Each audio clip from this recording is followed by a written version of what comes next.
कुछ बच्चे सोचते हैं कि दिसंबर तक सिलेबस कंप्लीट कर लेता हूँ और उसके बाद 4-5 महीने होंगे उसमें रिवीजन करूंगा। इस बार 10-15 मार्क्स से सिलेक्शन रह गया, यानी कि मेरा पूरा सिलेबस ऑलमोस्ट कंप्लीट है, मुझे रिवीजन पर ध्यान देना है और उसके बाद पूरे साल फुल सिलेबस टेस्ट दूंगा। सबसे बड़ी बेवकूफी है। तो ये जितने भी थॉट्स आपके दिमाग में चल रहे हैं ये प्योर मैडनेस है। एक्चुअली में करना क्या होता है। हेलो एवरीवन, दिस इज अक्षत गुप्ता और इस साल मैं नीट में सिलेक्ट हुआ हूँ विद अ स्कोर ऑफ 557 और मैं एज अ ड्रॉपर सिलेक्ट हुआ हूँ, राइट। अब एज अ ड्रॉपर हमारे दिमाग में कई सारे क्वेश्चंस होते हैं कि सिलेबस कब तक कंप्लीट करना है, ठीक है, रिवीजन कैसे होगा, क्वेश्चन कब कहाँ से प्रैक्टिस करना है, कितने प्रैक्टिस करना है, कितने टेस्ट हमें देना है, और इसी में सबसे बड़ा क्वेश्चन तो यही है कि सिलेबस कब तक कंप्लीट करना है। कुछ बच्चे ऐसे होंगे जो केवल 10-15 मार्क्स से इस बार सिलेक्शन रहने से रह गए, तो उनका ये मानना होगा कि यार मेरा तो ऑलमोस्ट सिलेबस सारा कंप्लीट है, तो मैं जो भी थोड़े बहुत वीक चैप्टर्स हैं उनको कंप्लीट करता हूं और उसके बाद पूरे साल फुल सिलेबस टेस्ट दूंगा। तो ये बेवकूफी है। फिर इसमें दूसरे तरह के बच्चे होते हैं जो सोचते हैं कि यार दिसंबर जनवरी इस तक सिलेबस कंप्लीट कर लेता हूं और उसके बाद मेरे पास 2-3 महीने होंगे रिवीजन के लिए, उस समय बढ़िया से रिवीजन करूंगा। बट ये भी बेवकूफी है। तो एक्चुअली में करना क्या होता है, सिलेबस कब तक कंप्लीट करना है और उसका रिवीजन किस तरीके से करना है, वो इस वीडियो में हम बात करेंगे। So let's start. तो इसको हम 2 चैप्टर्स के एग्जांपल से समझते हैं, एक इजी चैप्टर और एक डिफिकल्ट चैप्टर। तो इजी चैप्टर में मैं ले लेता हूं units and dimension let's say, और डिफिकल्ट चैप्टर में मैं ले लेता हूं इक्विलिब्रियम। अब ये चैप्टर्स इजी और डिफिकल्ट सभी लोगों के लिए अलग अलग हो सकता है। किसी के लिए कोई चैप्टर इजी हो सकता है, किसी के लिए कोई चैप्टर डिफिकल्ट हो सकता है।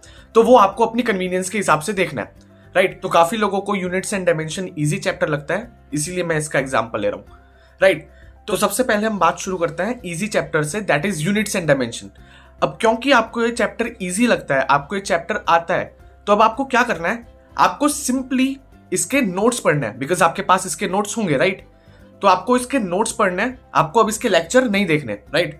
आपने नोट्स पढ़े, आपने नोट्स को याद किया, अच्छे से रिवाइज किया उनको, एंड फिर क्वेश्चन प्रैक्टिस करनी है।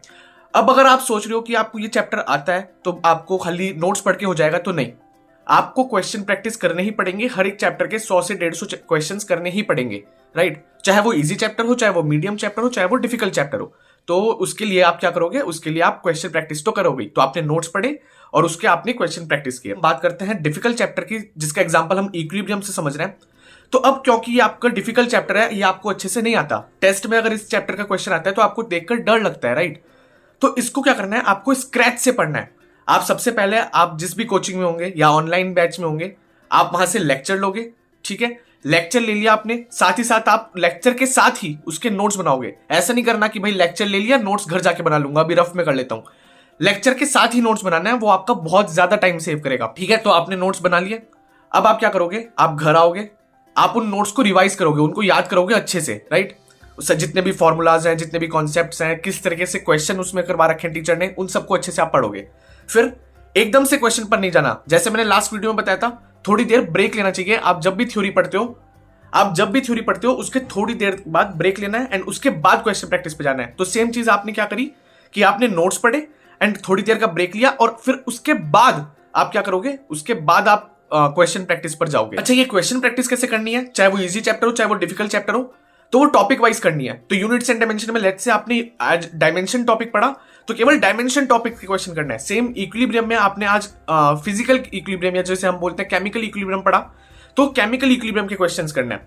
देन आप अगले दिन जाओगे, आपको थ्योरी पढ़ाएंगे, इनिशियल थ्योरी जो होती है, अरेनियस कॉन्सेप्ट है ना, लुईस कॉन्सेप्ट, ब्रॉन्स्टेड-लोरी कॉन्सेप्ट, तो आप उसके क्वेश्चंस करोगे। इस तरीके से आपको लेक्चर बाय लेक्चर इस चैप्टर को कंप्लीटली खत्म करना है। यूनिट्स एंड डायमेंशन में वही क्या होगा दूसरी तरफ कि आप, क्योंकि अब आपको लेक्चर तो लेना नहीं, तो आप 2 लेक्चर जितने नोट्स एक ही दिन में पढ़ सकते हो और एक ही दिन में उसके क्वेश्चन प्रैक्टिस कर सकते हो। तो इस तरीके से जो चैप्टर आपका हो सकता है 1 हफ्ता लेता, तो अब वो 2 या 3 दिन लेगा। तो आपने टाइम रिड्यूस कर दिया, हाफ कर दिया उसको। लेकिन वही चीज है कि क्वेश्चन प्रैक्टिस तो आपको हर एक चैप्टर के करना है, स्क्रैच से करना है, राइट। तो इसी में ही अब वो एक क्वेश्चन आता है कि सिलेबस कब तक कंप्लीट करना है। तो जिस थ्योरी की हमने पहले बात करी कि भाई दिसंबर तक सिलेबस कंप्लीट कर लेते हैं, जनवरी तक सिलेबस कंप्लीट कर लेते हैं, 2-3 महीने रिवीजन करेंगे, तो that is completely fail theory. क्यों? क्योंकि उसमें क्या होगा कि आप पूरे साल जो पढ़ोगे वो आप एट द एंड भूल जाओगे, एंड एट द एंड जाकर आपको लगेगा कि यार ये तो मैंने कुछ पढ़ा हुआ ही नहीं है, तो उसका कुछ फायदा है नहीं।